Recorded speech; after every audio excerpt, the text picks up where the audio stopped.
We're going to take a couple minutes here to really dive into the telework issue because, as you know, coming out of the pandemic, it was a big issue. Everybody and their brother at the last minute had to drop everything and shift their work to virtual at home, alternative structures and ways of doing things. Um, and you know what? We did a pretty damn good job, if I do say so myself. We really did much better at trying to accommodate people working at home. We did well, given everything. Um, does that mean that everybody can do well working at home as a virtual employee? Probably not, because some people get easily distracted, and some people absolutely need to be on site for the structure that works best for them. No problem. That's perfectly fine. Knowing that about yourself is huge, and that's really important. So you need to know, are you capable of working in an unstructured way to make things work? So telecommuting is called, going to work via electronic computing and telecommunications connection to your workforce and to the job that you need to do. So some effective alternate work arrangements are things like allowing people to self-schedule. So allowing people to self-schedule means I know when I'm capable of being in the office and when I'm not, when I can do certain things and when I can't. So being able to schedule in, it helps parents and people who are ill, juggle doctor's visits and kids and things kind of like this. As we shift to telework and telecommuting more, we know that results matter, right? You got to deliver. And if you don't deliver, you're going to be called back to the office. And I'm a firm believer that if things are not working effectively and efficiently for somebody to work virtually, then they need to get in the door and do that work. You need a lot of trust. If you're a micromanager, you're not going to do well in a telework situation where you're trying to supervise people who are working in a telecommuting way. So you need to do some work on your micromanaging ways. If you're not comfortable with letting go and trusting people, then that means as a boss, you've not really done a good job training them. And that is your primary focus. It's not enough to say, oh, I will, I'll let them do the work. You actually have to let them do the work, but you need to still hold them accountable for work output and making sure they get the things done that need to get done in a timely manner. Holding people accountable for that work is really important. So we have to focus more on results, because I'm not going to see how many times you go to the bathroom, how many times you pet your dog, how many times you go for coffee in the kitchen. I need to look at what your output is. If the output's there, power to you. Then that's all that matters to me, right? But we've got to be able to trust people. We've got to be able to make sure that we've done a good job training them, preparing them, setting up expectations, and setting checks and balances in place to make sure the work gets done. There may be times when we need to do keystroke monitoring and things like that. We should tell people we're doing it, but we may have to do that sort of thing if that helps us with productivity related issues. Obviously, there are different state and local laws and federal laws regarding telework and, some of the concerns that are around in terms of the ability to work and the security related issues attached to them. And you should make yourself aware of any legal issues in the state you're working in regarding that. Lastly, sometimes people working in these alternative arrangements don't get the kind of direct coaching and supervision that they might need to advance in the company, because they're kind of invisible to the company. Like, you're there, you're doing your work, it's fine, but if I'm thinking about who am I going to send on the trip, or who am I going to, promote for this new opportunity, or who am I going to give this new project to, whether or not it's right or wrong, and I think it's wrong, often out of sight, out of mind. So as managers, our responsibility is to identify that we might be doing out of sight, out of mind. And anytime we're ready to make a decision about who we might want to give a special project or give some additional training to, or some other things, we need to really look at the work output of our employees, not the visibility of them.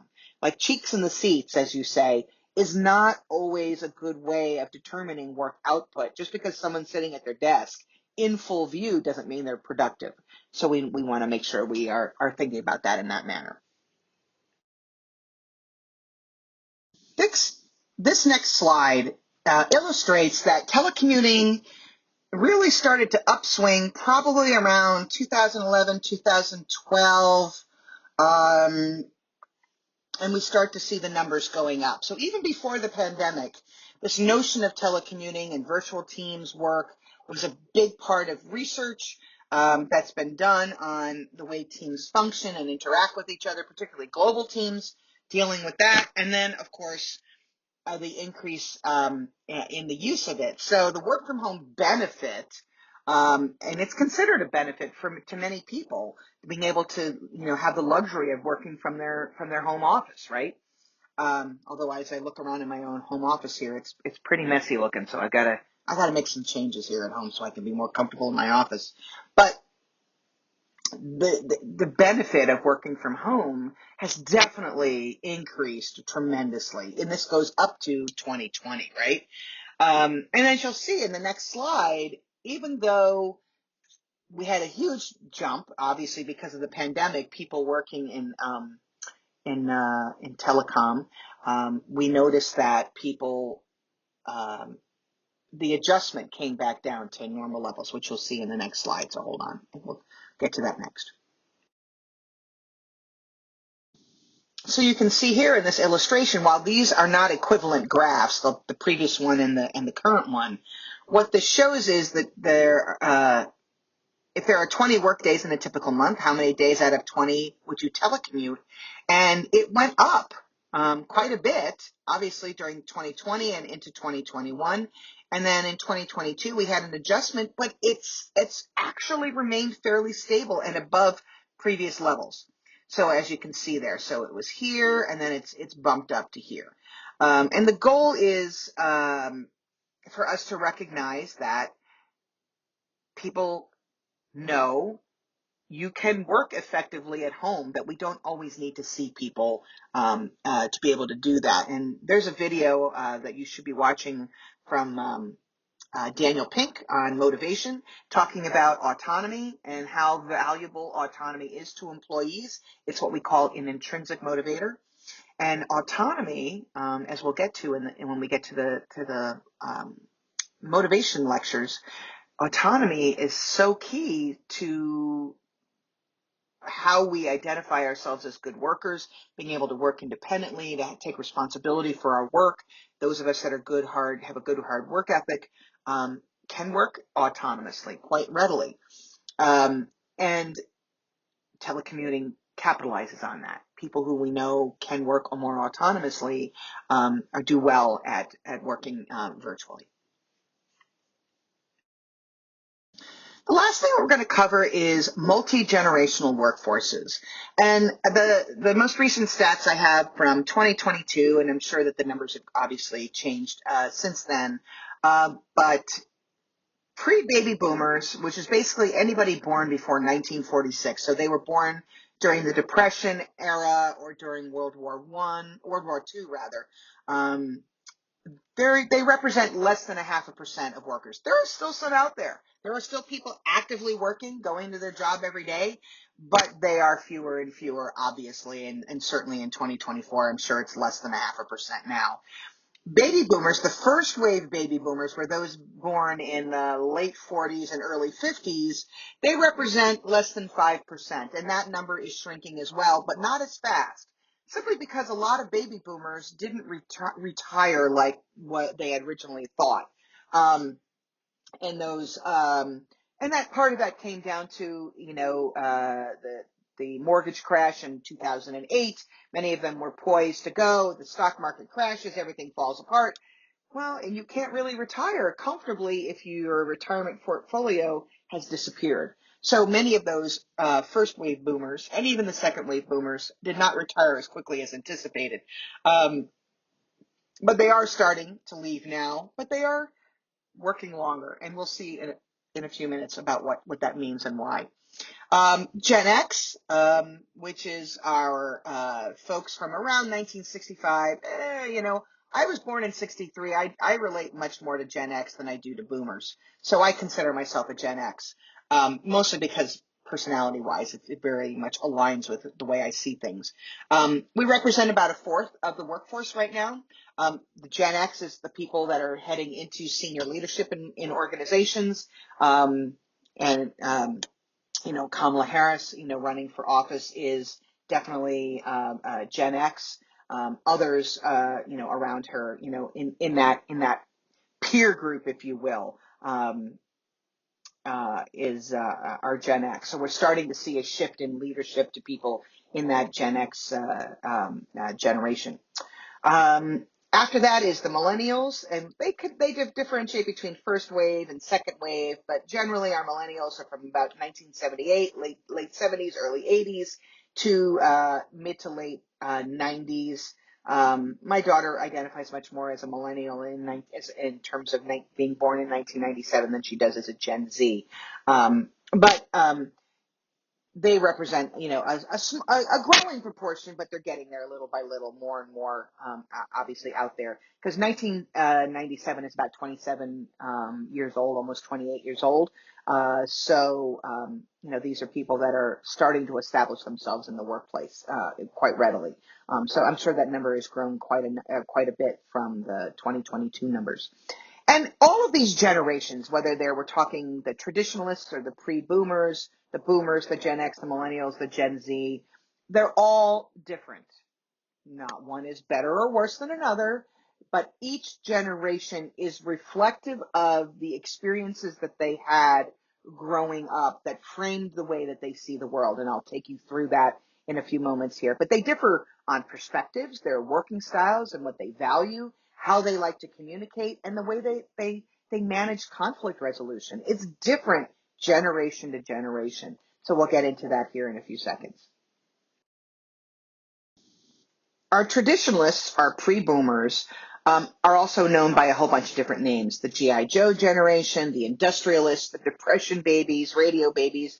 The greatest generation is probably a very common phrase that we hear as well. They're the greatest generation because they fought, they were born during World War II, et cetera, or before World War II.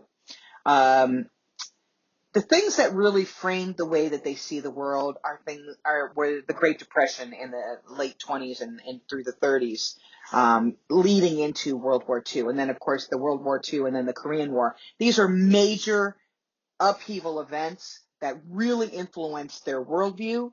They tend to be more conservative in dress and language and politics. They believe that work is a privilege because they grew up at a time where they saw their families not working, living in poverty because of the Depression and not having income coming in and barely scraping by. I had an uncle who was a bit of a hoarder because he grew up in the Depression and was told to save everything, and he did. He literally saved bags of rubber bands and bags of other things. And I'll be honest, even that couple of generations removed from him, I still have that mindset because that was the generation that taught me, right? My grandparents' generation taught me, right? Save the things. I've got bags of rubber bands in a closet somewhere, that kind of stuff. So I'm working on decluttering myself, but it's important to do. But these are all really important events that change the way they see the world. And that work as a privilege is a really important part of it. They don't like to rock the boat because having a job is such a cool thing that, at the end of the day, they don't want to do anything to rock the boat. They're just glad that they've got a job. They've got something that they can do, that they can come home to and do well. So given that they think work is a privilege, they have an incredibly strong work ethic. They're very disciplined. They're very stable. They're reliable. And of course, if we have a traditionalist in our workforce, they've got decades of work experience and knowledge underneath their belts that is very valuable to us. And so that work ethic, because of the fact that, work never felt like a guarantee for them, that was really important for them to work hard, be very conscientious in what they do, and very disciplined in how they handle things. So here's the common messages that they got growing up. Make do or do without. So you didn't ask for more than you had. You made do with what you had, and you called it a day. Keep in mind, don't rock the boat. Just do your job so that you don't lose your job, right? make sacrifices, because remember, when you grow up in a war economy and in a depression, economic depression, learning how to tighten your belt and say, no, we can't afford this is a really, really hard thing to do. But it's a big part of how you survive. And I'm not sure that we do enough of that in our society today. I don't think we say no to ourselves as often as we probably should. Maybe I'm just speaking from my own point of view, in my own perspective and experiences. But being able to sacrifice is a skill set that we have to learn how to defer our pleasure and say, well, I'm not going to do it now, I'll do it later, rather than jumping in and doing, trying to absorb and gather all the things that you want. Being heroic, because again, right, you're a hero if you go to war and you fight the war, and watching your relatives go and do that is important. And at that time, it was a very collectivist approach to things. It had its issues, right? Obviously, there's a lot of sexism going on. Women were not considered important or smart enough to do work. They were set aside for men, but everybody stepped up to the plate to do what was good for everybody, particularly in a war economy. When we are at a war and people are dying or coming home injured, we sort of come together as a country in a way that's very different. We saw some of this after 9/11, and many of you may remember that, or maybe you don't, depending on your age. But we saw some of that after 9/11. There's this whole coming together thing that happened in early 2001. But it was a very big part of the traditionalist culture growing up in a depression and a war economy. We always want to do what is right. We'll sacrifice butter, we'll sacrifice having, all the materials and the comfortable things that we need because, it's for the common good.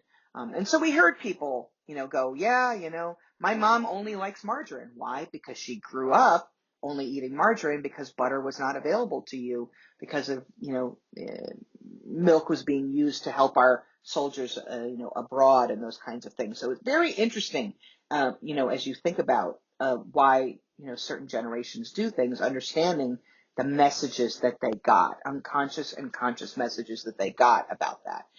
The major technology for them at that time was the radio, right? That was like the coolest thing to hear the president, do an address to the country. The fireside chats of FDR was sitting in the Oval Office at the desk there and being able to address the nation on a radio show.